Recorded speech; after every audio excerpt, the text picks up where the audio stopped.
Welcome to Sleepy Time History. Tonight, we'll gently travel to the ancient and mysterious land of Iran, a country where majestic mountains meet vast deserts, where poets and kings have woven stories of love, faith, and power for thousands of years. From the mighty Persian empires to the quiet voices of today's people, Iran's history is a tapestry of deep tradition and bold change. So, settle in, take a deep breath, and let the soft rhythm of Iran's past guide you into restful dreams. Long before the empires and dynasties, before the poetry and politics, before the world came to know this land as Iran, there was simply earth, vast, ancient, and whispering secrets into the wind.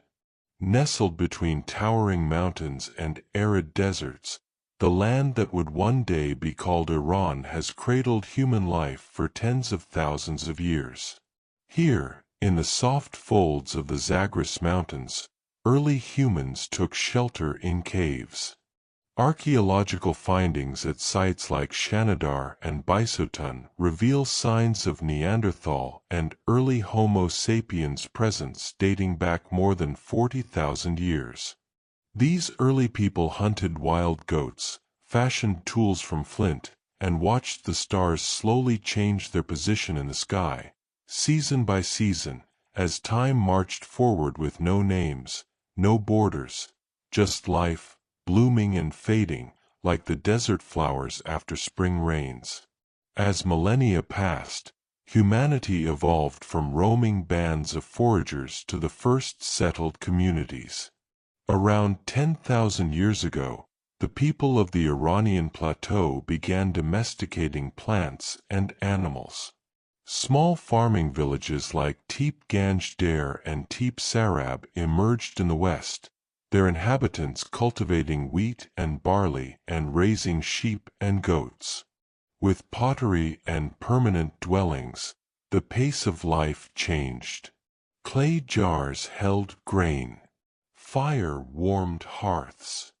Rituals began to form: birth, death, seasons, the stirrings of what would become culture. By 7000 BCE, Neolithic culture had taken deep root in the Iranian plateau. Communities traded obsidian and turquoise, crafting beads and vessels that traveled far across the land. In places like Tepe Sialk, early architects built mud brick structures, and evidence of proto-writing began to flicker into existence. Symbols etched into tablets and ceramics, early steps toward a recorded voice. These ancient people did not call themselves Iranian. That name, that identity, would come much later. But they lived on the very same soil, under the same sweeping skies, walking paths that would one day form the corridors of mighty empires. In these earliest ages, life was intimate, close to the land, guided by the rising sun and the rhythms of the moon. Nature loomed large in their world. The mountain gods were fierce and unknowable. The rivers, especially the life-giving Karun and Helmand, nurtured early settlements. Fire, that sacred flicker in the dark, became more than warmth. It became symbol, spirit, guardian. And all the while, time moved softly forward. From these roots, the foundations of Persian identity began to stir. As tools became more refined and trade more sophisticated, new settlements flourished. Elam, one of the world's earliest civilizations, was already taking shape in what is now southwestern Iran, though its time in the spotlight would come a bit later. For now, in these distant beginnings, it is enough to pause and imagine the quiet footsteps of early humans along stony trails, the smell of rain on dry earth, the sound of flutes made from reeds, and the shared fires of a people just beginning to wonder who they were and where they belonged in the wide, mysterious world. Long before the name Persia echoed across continents, and long before the great empires inscribed their triumphs into stone, the land we now call Iran was home to one of the earliest and most mysterious civilizations of the ancient world, Elam. The Elamites arose around 2700 BCE in the fertile lowlands of southwestern Iran, where the plains met the mountains and rivers flowed with promise. Their capital, Susa, would one day become a jewel of ancient civilization, a city of temples, palaces, and finely crafted artifacts. But in these early centuries, Elam was a network of city-states, united by shared language, culture, and devotion to the unknown gods of the highlands. While Mesopotamia blossomed to the west, building ziggurats and writing the Epic of Gilgamesh, the Elamites developed their own distinct way of life. Their writing system, first adapted from Sumerian cuneiform, soon became uniquely Elamite. They inscribed religious hymns, economic records, and royal decrees onto clay tablets, which endured long after their cities crumbled. The Elamites were master artisans. They cast intricate bronzes, carved ceremonial weapons, and fashioned ornate jewelry from gold and lapis lazuli. Their burial sites reveal a people who revered the afterlife, who believed, perhaps, that the soul traveled beyond the mountains into a realm of eternal return. But they were also warriors. For centuries, Elam contested power with Mesopotamian kings. They raided Babylon, carried away statues of foreign gods, and at times ruled great swaths of territory. Their resilience became legend. Even when their cities were razed, the Elamite spirit endured, woven into the cultural memory of the land. Farther to the east and north, other early Iranian settlements were flourishing. In the region of Anshan, modern-day Fars province, peoples who may have descended from Indo-Iranian tribes began to settle and build. These were the Proto-Elamites and later, the peoples who would become the ancestors of the Medes and Persians. By the second millennium BCE, a slow transformation was underway. The Elamite world began to wane, but in its place, new forces were gathering strength. Nomadic tribes from the Central Asian steppes filtered into the plateau, bringing with them horses, iron tools, and new religious ideas, perhaps the earliest seeds of what would become Zoroastrianism. The Medes settled in the northwest, near the Zagros Mountains, while the Persians moved into the heartland of Anshan. These two groups, once minor players, would go on to rewrite the history of the region. But for now, in this ancient chapter, they were just beginning to weave themselves into the complex tapestry of early Iranian life. Religious practices in these early civilizations were rich with symbolism. Fire, water, and sacred animals were central to worship. Temples rose in honor of divine forces, and rituals echoed through stone halls, offering blessings for crops, fertility, and protection. And through it all, the land itself, so diverse, so wild, shaped the character of its people. Towering mountains shielded them, broad plains fed them, and deserts taught them resilience. Trade routes passed through these early kingdoms, carrying not only goods but ideas of governance, spirituality, and kinship, connecting Iran to the ancient networks of the Indus, the Levant, and beyond. By 1000 BCE, the Elamites had faded into legend, and new powers were on the rise. But their legacy lingered, in the city plans of Susa, in the stylized art of later empires, and in the echoes of a people who had carved civilization from dust and stone. The foundations had been laid. The stage was nearly set. The next act would bring kings, prophets, and the forging of a Persian identity that would dazzle the world. As the Elamite age gave way to new powers, the rugged lands of Iran began to shimmer with fresh promise and rising ambition. From scattered tribes and hilltop settlements came a people whose name would soon command respect across the ancient world, the Medes. By the 9th century BCE, the Medes had settled in the northwest, in a region known as Media. These fierce, resilient mountain people began to assert themselves against the dominant Assyrian Empire, which had long terrorized the region with iron weapons, siege engines, and relentless conquests. But the Medes were patient. They united their clans, built alliances, and forged a kingdom under the leadership of a king named Cyaxares. In 612 BCE, alongside the Babylonians, the Medes launched a final assault on Nineveh, the Assyrian capital. The great city fell in flames, and with it, centuries of Assyrian supremacy crumbled into ash. The Medes now stood as one of the foremost powers in the Near East. But in the shadows of the southern highlands, another tribe was stirring, a people smaller, but swift, with a fire in their hearts and a vision that stretched far beyond their borders.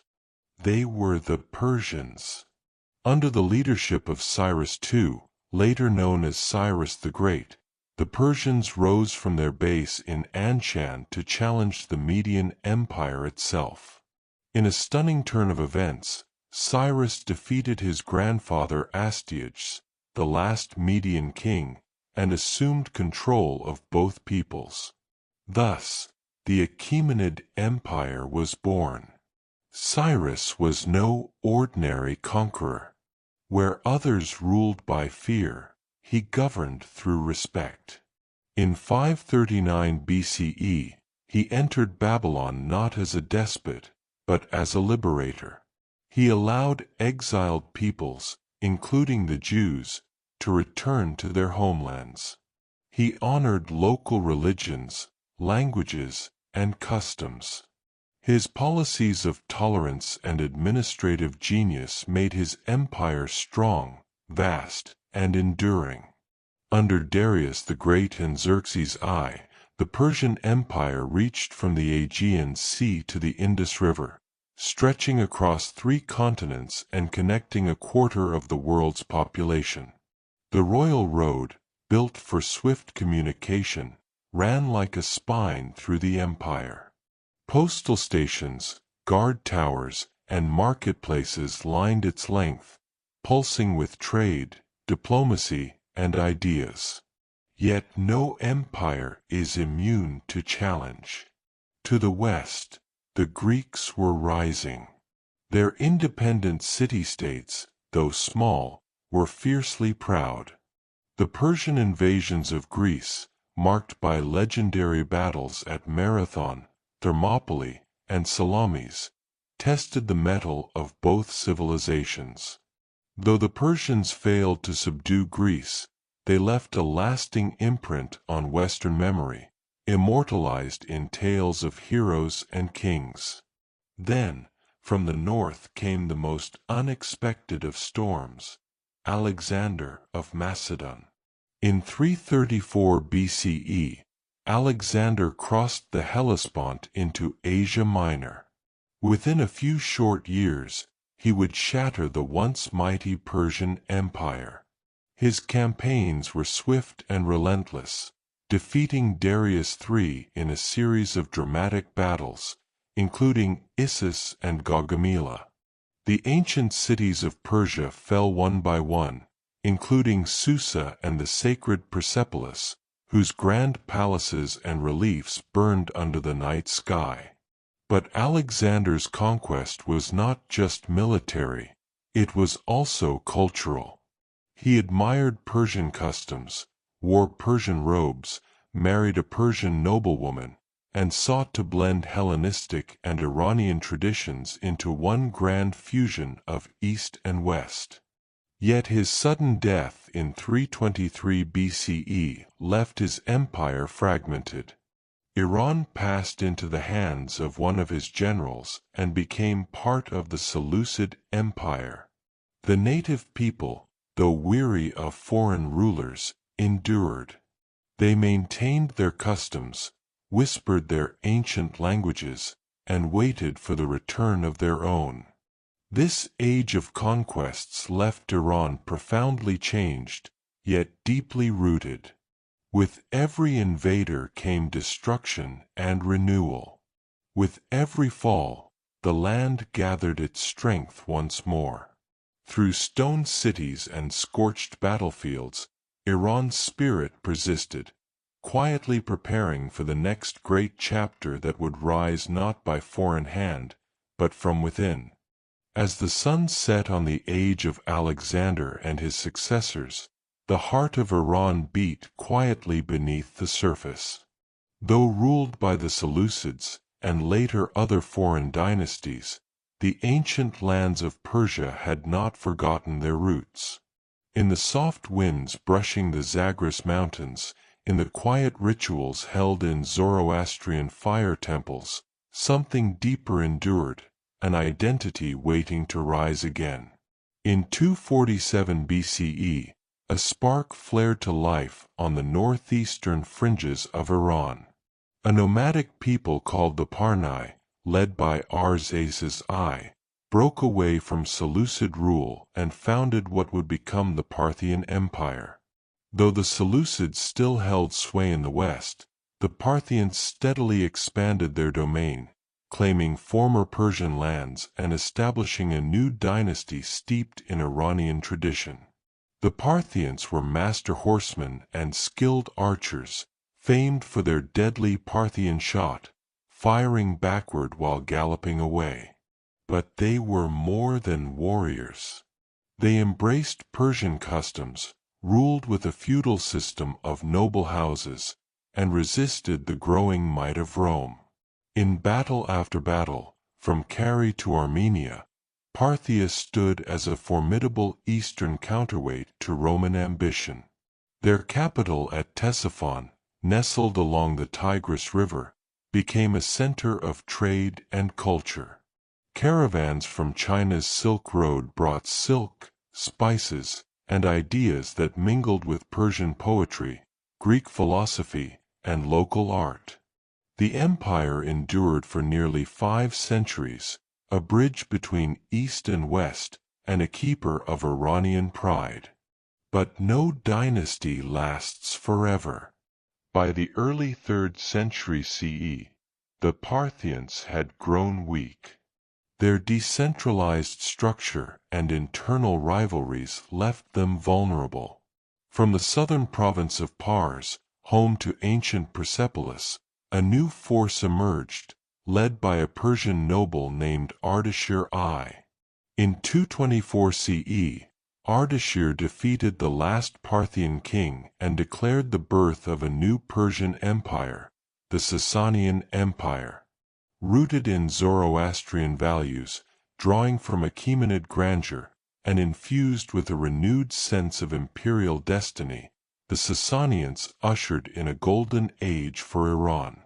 Their rule was marked by architectural marvels, grand palaces, domed temples, and colossal rock reliefs etched into cliff faces, telling stories of kings and gods. Cities like Bishapur and Firuzabad reflected sophisticated urban planning and elegant Persian aesthetics. The empire became a haven for philosophy, astronomy, and medicine, attracting scholars from across the known world. The Sasanians reinstated Zoroastrianism as the state religion. Atop fire temples, sacred flames were kept burning as symbols of order, light, and divine truth. Priests administered rites, preserved scripture, and advised the throne. Yet the empire remained a tapestry of faiths. Christianity, Judaism, Buddhism, and Manichaeism also found space within its bounds. The Sasanian kings styled themselves as Shahanshah, kings of kings, reviving ancient royal traditions and ruling with both iron and wisdom. Their rivalry with Rome, and later Byzantium, defined centuries of foreign policy. The two empires clashed across Mesopotamia and Armenia, exchanging cities and victories in an endless dance of war and diplomacy. Under Khosrow I in the 6th century CE, the empire reached its zenith. Known as Anushirvan the Just, Khosrow was a patron of learning and reform. He reorganized taxation, supported schools of philosophy, and protected cultural institutions. His court welcomed thinkers from India, Greece, and beyond, turning Iran into a beacon of intellect and governance. Even as battles raged with Byzantium, Khosrow kept his eye on the bigger picture. Trade flourished, art blossomed, and Iran stood proudly as one of the world's great civilizations. But like all empires before it, the Sasanian glory would not last forever. Internal strife, economic strain, and a devastating war with Byzantium left the empire vulnerable. In the early 7th century, a new force began rising from the Arabian Peninsula. The winds of change were about to sweep across the Iranian plateau again, ushering in a new age, not of fire temples and kings, but of faith, revelation, and transformation. Yet in this moment, at the peak of Sasanian might, Iran was a land of beauty and complexity. It was the heir to Cyrus and Darius, to Parthian archers and Avestan scribes. It was the cradle of civilization's ideas, a bridge between the ancient and the modern, the East and the West. A land shaped by empires, yet always more than any one ruler or age. As the 7th century dawned over Iran, a vast empire stood at the crossroads of change. The Sasanian dynasty, once mighty and glorious, was now strained. Decades of war with the Byzantine Empire had left its treasury empty and its people weary. In cities like Ctesiphon and Ray, whispers of discontent drifted through the bazaars. Farmers, overtaxed; nobles, restless; clergy, divided. And beyond the empire's southern borders, a powerful tide was rising. From the deserts of Arabia came a new faith, Islam, brought forth by the Prophet Muhammad. After his passing in 632 CE, the Rashidun Caliphate rapidly spread across the Middle East. In 636 CE, the Battle of Qadisiyah would become a turning point in Iranian history. The Sasanian army, though seasoned and brave, fell before the swift and organized Arab forces. By 651 CE, the last Sasanian king, Yazdijerd III, was dead, and the empire of centuries had crumbled. But the Persian spirit would not be extinguished. Though Iran was brought under the caliphate, its people did not fade into silence. Zoroastrianism persisted in remote villages and sacred fire temples. Persian scholars, poets, and thinkers began adapting to the new order, not in surrender, but in transformation. Under the Umayyad and later Abbasid caliphates, Persian identity endured, often subtly, sometimes defiantly. In the 8th century, an Iranian-born movement sparked a rebellion. Led by Abu Muslim of Khorasan, a Persian general, it overthrew the Umayyads and helped usher in the Abbasid dynasty. Though the Abbasids were Arab, their capital in Baghdad grew deeply influenced by Persian culture. Iranian administrators, architects, and scientists played key roles in shaping the Islamic Golden Age. But revolts were never far.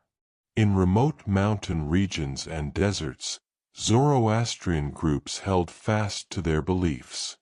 New movements, such as the Karamites, led by the charismatic Babak Karamdan in the 9th century, rose in rebellion.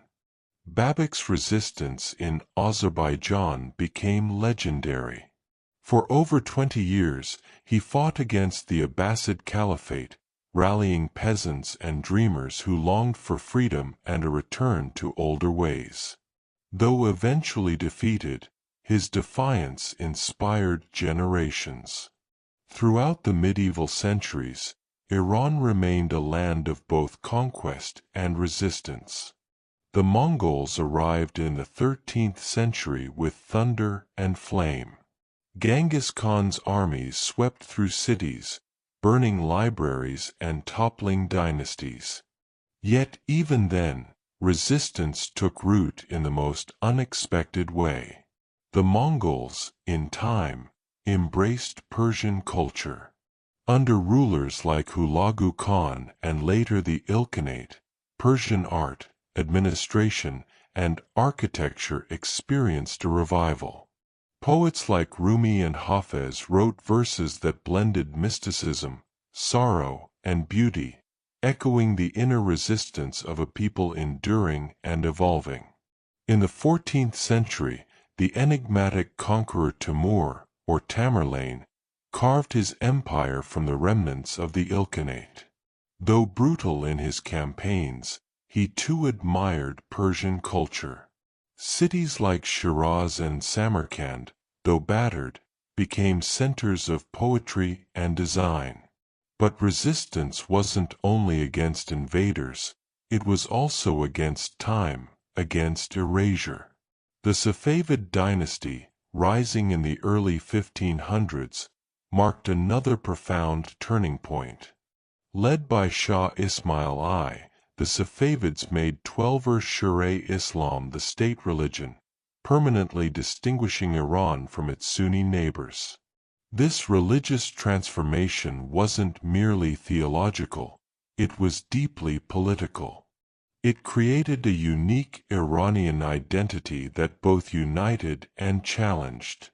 While the Safavids suppressed Sunni practices and rival Sufi orders, they also revived Persian traditions. They reasserted Iran's independence from Ottoman and Uzbek threats, rebuilt cities, and promoted Persian as the court language. Resistance had evolved, not just as rebellion, but as cultural preservation, reshaping old faiths into new identities. As centuries passed, Iran saw internal revolts, tribal uprisings, and challenges from European empires. In the 19th century, resistance once more took a modern form. Faced with Russian and British interference, Iranian thinkers and clerics began calling for reform. The tobacco protest of 1891 became a landmark act of civil disobedience, uniting merchants, mullahs, and commoners. A concession granted to the British over Iran's tobacco trade sparked a national boycott. This peaceful resistance, fueled by sermons, letters, and public unity, forced the Shah to revoke the deal. It set the stage for the constitutional revolution of 1906. Inspired by global currents of liberty and justice, Iranians demanded a constitution, a parliament, and an end to absolute monarchy. It was a bold, intellectual rebellion, pen over sword, protest over battle. Though the movement faced setbacks, it lit a fire in the hearts of generations to come. Throughout its long history, Iran's resistance has never been defined by a single act or moment. It is a tapestry of whispered prayers, shouted slogans, poems written in exile, and battles fought on snow-covered slopes. It is faith reshaped, language preserved, and identity reimagined. From the fall of empires to the rise of movements, Iran has shown again and again that even in the quietest corners of its valleys, resistance lives on, sometimes loud, sometimes soft, but always present. As the modern age approached, Iran found itself at a fragile intersection of tradition and transformation. The 20th century would bring with it a series of dramatic turning points, moments of upheaval, defiance, reinvention, and deep soul-searching. These were not just shifts in leadership, but seismic changes in how Iran understood itself and its place in the world. The first tremors came with the constitutional revolution of 1906. For the first time in its long history, Iran embraced the idea of limiting royal power. Protesters, students, clerics, bazaar merchants, and intellectuals joined hands to demand a parliament, known as the Majlis, and a constitution that would ensure rights and representation. The aging Qajar monarchy reluctantly agreed, and for a moment it seemed as though a new era had begun. But the road was far from smooth. In the shadows loomed great empires, Russia and Britain, who saw Iran less as a nation than a prize. Through a secret 1907 treaty, the two powers carved Iran into spheres of influence. Iranian sovereignty was eroded by foreign control, and dreams of constitutional freedom were delayed, if not betrayed. Then came a man named Reza Khan, a military officer with a sharp mind and an iron will. In 1921, he staged a coup and eventually crowned himself Reza Shah Pahlavi. Determined to modernize Iran, he embarked on sweeping reforms. Railways were built, universities founded, and the army strengthened. He banned the veil in public, forced the use of surnames, and tried to reduce the influence of the clergy. For some, it was progress. For others, it was a wrenching rupture from tradition. But while Reza Shah sought independence from Britain and Russia, global politics caught up with him.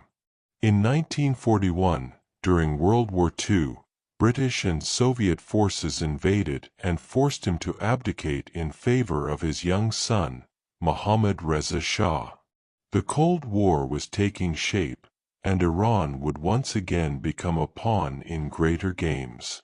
The next turning point came in 1951, when Mohammad Mossadegh, a fiery nationalist, became prime minister. He did something bold. He nationalized Iran's oil, which had long been controlled by the British through the Anglo-Iranian Oil Company. To many Iranians, this was justice long overdue. Mossadegh was hailed as a hero, a man of the people standing against imperialism. But the West was not pleased. In 1953, in a covert operation known as Operation Ajax, orchestrated by the CIA and Britain's MI6, Mossadegh was overthrown. The Shah, who had fled the country, was restored to full power. A brief experiment with democracy had ended, violently and in secret. This betrayal seared itself into Iran's national memory. Many would never forget. In the decades that followed, Mohammad Reza Shah embarked on his White Revolution, a program of rapid modernization. He redistributed land, promoted women's rights, and pushed for literacy. But while the surface glittered, discontent simmered underneath. The Shah ruled with increasing authoritarianism. His secret police, Savak, cracked down on dissent. Critics were silenced. Faith was sidelined. Wealth grew, but not for all. And then, from the religious city of Qom, a voice rose. That voice belonged to Ayatollah Ruhollah Khomeini, a cleric who spoke of morality, justice, and the soul of Iran. Exiled for his opposition, he remained a symbol of resistance. His sermons, recorded on cassette tapes, were smuggled into the country and played in homes and mosques. By the late 1970s, the streets were restless. Protests grew. Strikes spread. Students, workers, bazaris, and clerics united in a tide that could no longer be stopped. In 1979, after months of mass demonstrations and state violence, the unthinkable happened. The Shah fled Iran. Ayatollah Khomeini returned from exile to thunderous applause. The monarchy was abolished, and the Islamic Republic of Iran was born. It was one of the most dramatic revolutions of the 20th century, a people, long suppressed, reclaiming their voice. But this new chapter brought its own complexity. The clerical leadership tightened control, and freedom of expression faced new constraints. Secular intellectuals and women's rights activists who had helped bring about the revolution now found themselves marginalized, or worse. Then came the Iran-Iraq War, a brutal 8-year conflict that began in 1980 when Saddam Hussein's forces invaded Iran. Cities were bombed. Thousands perished. But Iran, though weakened, endured. The war became a crucible of sacrifice and nationalism. Young men, some still teenagers, marched into battle chanting for martyrdom. The scars of that war still linger in every Iranian household. In the decades since, Iran has continued to wrestle with itself. Reformist leaders like Mohammad Khatami in the late 1990s sparked hope for openness and dialogue. Students demanded freedom. Women pushed boundaries. But every gain was met with resistance from hardliners. The 2009 Green Movement, born from contested elections, brought millions to the streets. Their rallying cry, "Where is my vote?" was met with a crackdown. Yet again, a turning point, unresolved. Iran remains a land of paradox, a theocracy with elections, a nation of ancient poetry and cutting-edge science, a people rooted in faith and yet bursting with youthful energy and dissent. In every generation, turning points arise. Some bring hope. Some bring sorrow. All leave their mark. From Mossadegh's stand to the Shah's fall, from Khomeini's return to the chants of modern-day protesters, the story of Iran's turning points is far from over. The road curves onward, through shadow and light, always returning to the resilient heart of its people. Beneath the roar of revolutions and the silence of ancient stones, the real story of Iran has always pulsed in the hearts of its people.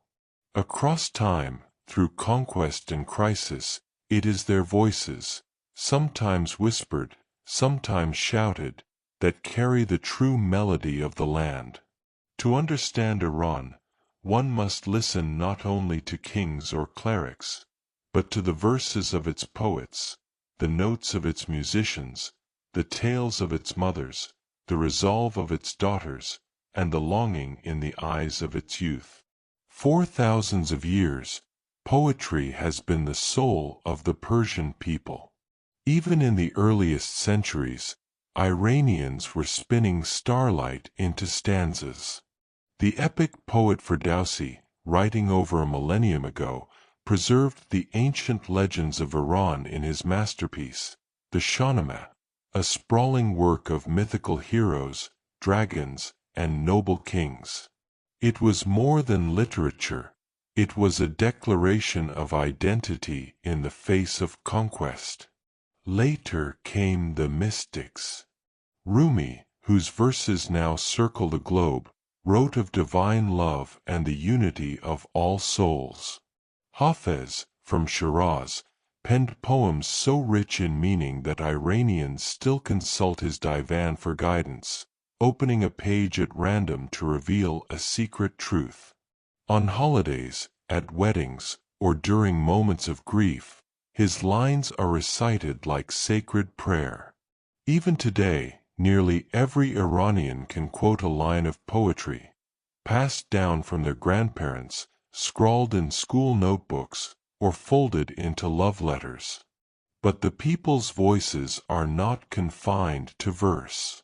They echo in music, played on traditional instruments like the tar, setar, and kamancha. In mountain villages and desert towns, lullabies blend with ancient folk songs, while urban centers pulse with rhythms that weave together East and West. Despite restrictions and censorship, musicians continue to compose, innovate, and share. In cinema, too, Iranians have found their voice. Despite strict state oversight, Iranian filmmakers have won international acclaim for their honesty, subtlety, and humanity.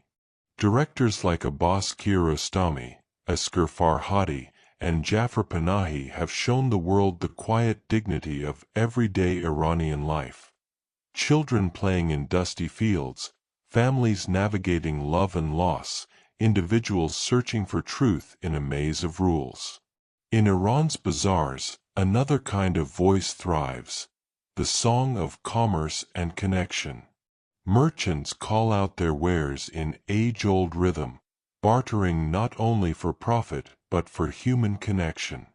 In tea houses, elders tell tales of old wars and new dreams, and strangers become friends over steaming glasses of chai and warm sangak bread. And then, there are the women of Iran, whose voices, though often muffled by policy or tradition, rise with power and clarity. From pre-Islamic queens like Artemisia of Curia to modern poets like Furrow Farrokhzad, Iranian women have always found ways to speak. In classrooms, they are the majority of university students. In sports, they break boundaries and records. In recent years, the simple act of removing a headscarf has become a cry for dignity and autonomy. These acts are not just protests, they are poems written with courage. Iran's youth, too, hum with hope and frustration. In a country where over half the population is under 35, their voices are everywhere, on social media, in underground music scenes, in student debates, and in movements that demand change. They study Persian classics and code in Python.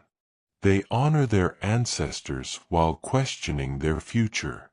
They are not easily defined, but they are unmistakably Iranian.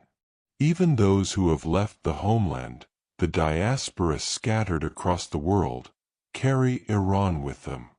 In Los Angeles, Toronto, London, and Berlin, Iranian artists, writers, scientists, and business owners continue the story. They cook their mother's stews, recite Hafez to their children, and dream of a home that both exists and does not. These are the people's voices. They rise in weddings where guests dance in spirals to the beat of daft drums. In mosques where prayers are whispered with trembling sincerity. In protests where chants echo through streets. In classrooms, cafes, and kitchens. Some voices are cautious. Others are defiant. Some echo from the distant past. Others have yet to be born. But together, they form the great chorus of Iran. It is a song not of power or conquest, but of spirit, resilient, poetic, and ever-reaching toward light.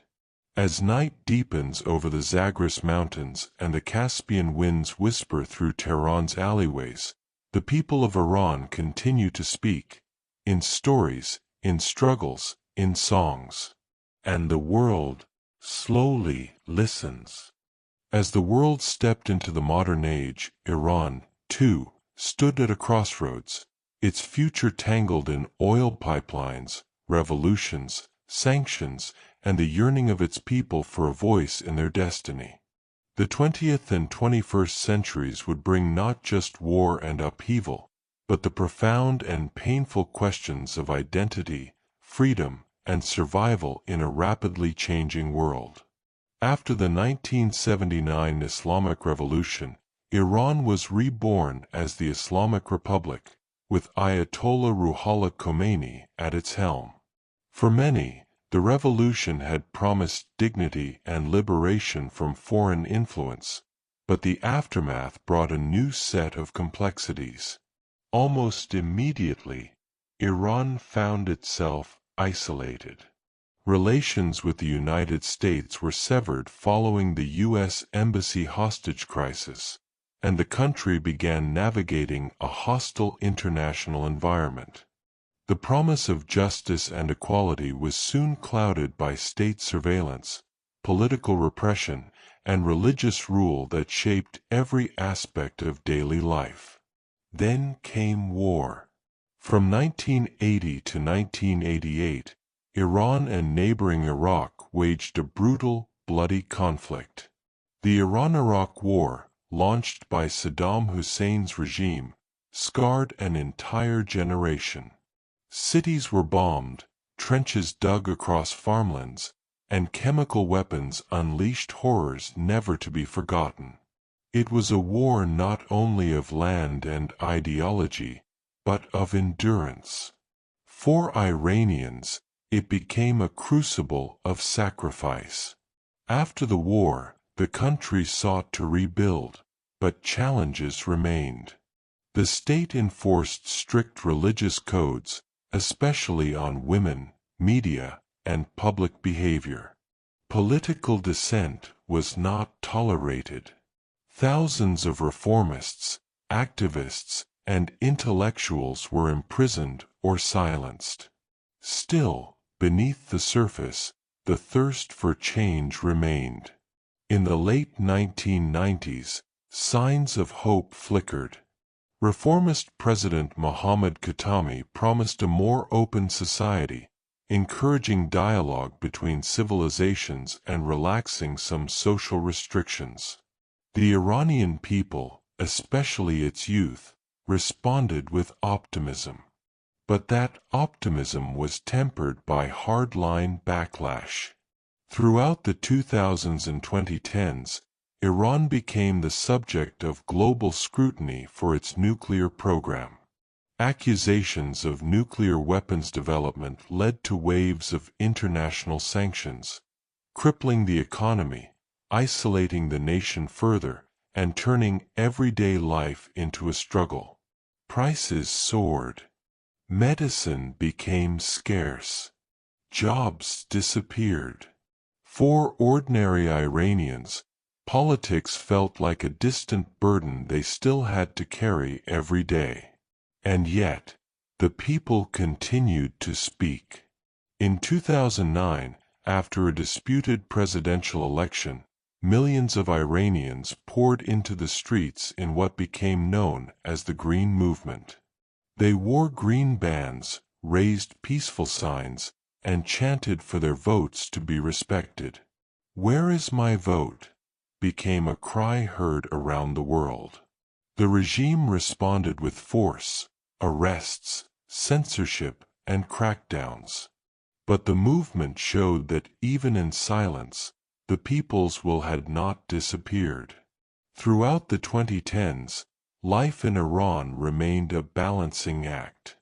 On one hand, the country signed the Joint Comprehensive Plan of Action, JCPOA, a nuclear deal with global powers that promised sanction relief in exchange for limits on nuclear enrichment.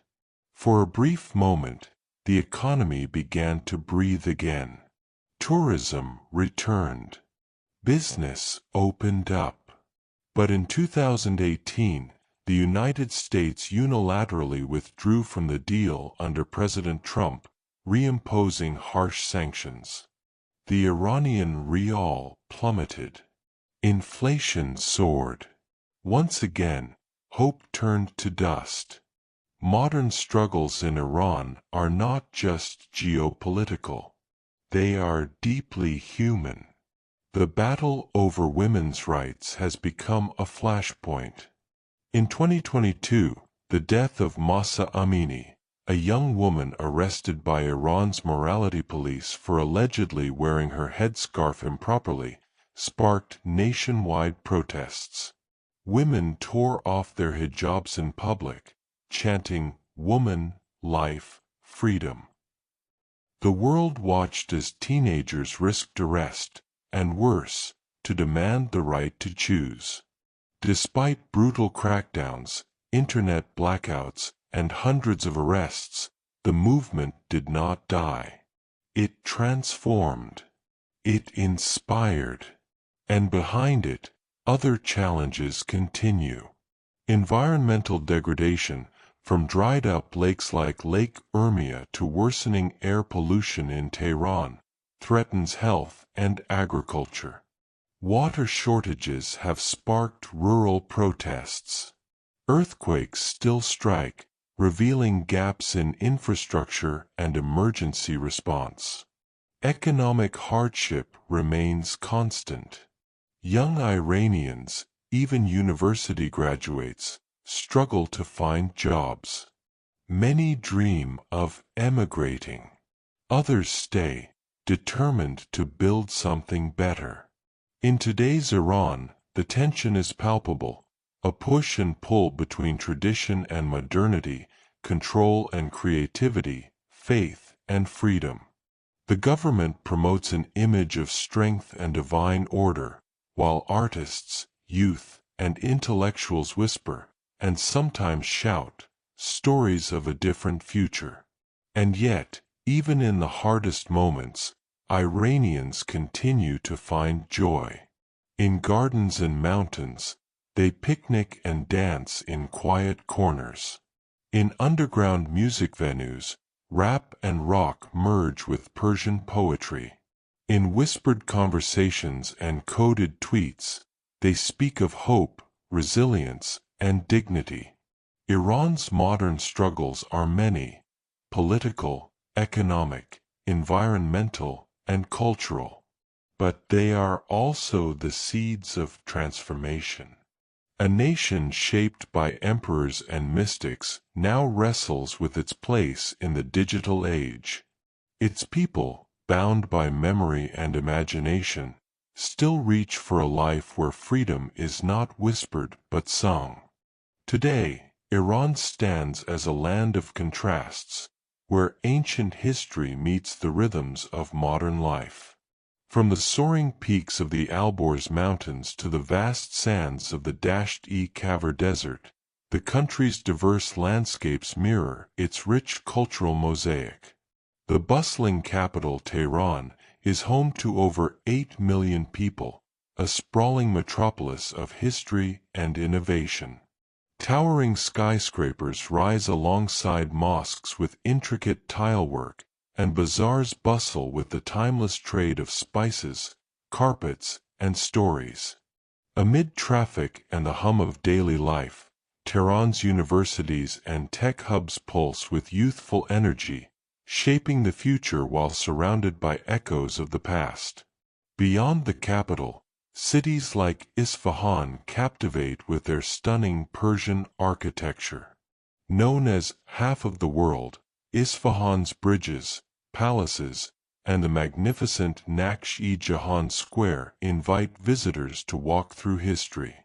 Nearby, the ancient ruins of Persepolis remind us of the grandeur of the Achaemenid Empire, with its towering columns and detailed reliefs telling tales of kings and conquerors. In the north, the lush Caspian Sea coast offers a green respite, with dense forests and fertile farmland. The southern shores along the Persian Gulf are vital for trade and industry, where modern ports and oil refineries coexist with fishing villages. Iran's population is as diverse as its landscapes. Persians make up the majority, but ethnic groups such as Azeris, Kurds, Laz, Baluchs, Arabs, and Turkmen enrich the cultural fabric. Each community preserves its own language, customs, music, and cuisine, weaving together a vibrant national tapestry. The Iranian people's strong attachment to their cultural heritage continues to shine through festivals and traditions. Nowruz, the Persian New Year celebrated at the spring equinox, remains one of the oldest and most cherished holidays. Families gather to clean their homes, set the half-seen table, and welcome new beginnings with poetry, music, and food. Despite political challenges, Iran maintains a thriving artistic scene. Modern Iranian cinema, literature, and music continue to gain international acclaim, reflecting both the beauty and complexities of Iranian life. The country's universities produce scientists and engineers contributing globally, while local entrepreneurs push boundaries in technology and business. Environmental challenges, however, persist. Issues such as water scarcity, air pollution in urban centers, and deforestation demand urgent attention. Efforts by activists and communities are growing, calling for sustainable solutions to protect Iran's natural heritage for future generations. Iran's rich culinary traditions invite exploration, from saffron-infused rice dishes like chelo kebab to the fragrant stews known as koresht. Tea culture remains a central part of social life, where conversations flow as freely as the sweet brew. Above all, the people of Iran remain resilient and hopeful. Their daily lives are shaped by a deep sense of history, faith, and connection to the land. Whether in crowded city streets or quiet mountain villages, the heartbeat of Iran endures. As the evening breeze carries the scent of jasmine and spices, and the call to prayer rises over minarets, Iran today stands as a bridge between past and future. Ancient yet alive, proud yet evolving, a nation whose story continues to unfold with every sunrise. As night settles softly over Iran's timeless landscapes, from the wind-swept deserts to the snow-capped peaks, the people of this ancient land look toward the future with a blend of hope, courage, and quiet determination. Iran's story is one of resilience, shaped by millennia of empire, faith, struggle, and renewal. And while challenges remain, political tensions, economic hardships, environmental pressures, the dreams that stir in the hearts of Iranians are powerful and enduring. Many young Iranians envision a future where freedom and tradition coexist, where creativity is nurtured and voices are heard without fear. Across cities and villages, there is a growing hunger for dialogue, reform, and connection with the wider world. In education and technology, Iran's youth are making strides. Universities produce scientists, engineers, artists, and thinkers eager to contribute both at home and abroad. Despite barriers, innovation flourishes in startups and research labs, building bridges between ancient wisdom and modern knowledge. Women continue to push boundaries, advocating for equality and opportunity. Their courage sparks change and inspires future generations to dream bigger. Environmental activists raise awareness of urgent issues, calling for sustainable stewardship of Iran's fragile ecosystems, rivers, and forests. Their work reminds all Iranians of the deep bond between people and the land.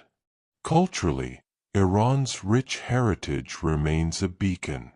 Music, poetry, art, and film continue to flourish, connecting past and present in vibrant ways. Iranian voices reach global audiences, sharing stories of beauty, complexity, and humanity. While political landscapes may shift and global tensions ebb and flow, the true heart of Iran beats steady, rooted in hope, endurance, and the unyielding desire for a better tomorrow. As we close this chapter on Iran's vast history, remember the countless souls who have walked these lands before us, the poets and kings, the rebels and mothers, the dreamers and workers, all shaping a legacy that continues today. Thank you for joining me on this peaceful journey through Iran's past and present. If you enjoyed this story, please subscribe to Sleepy Time History for more calm explorations of the world's great nations. Sweet dreams, and until next time, may your nights be filled with gentle wonder.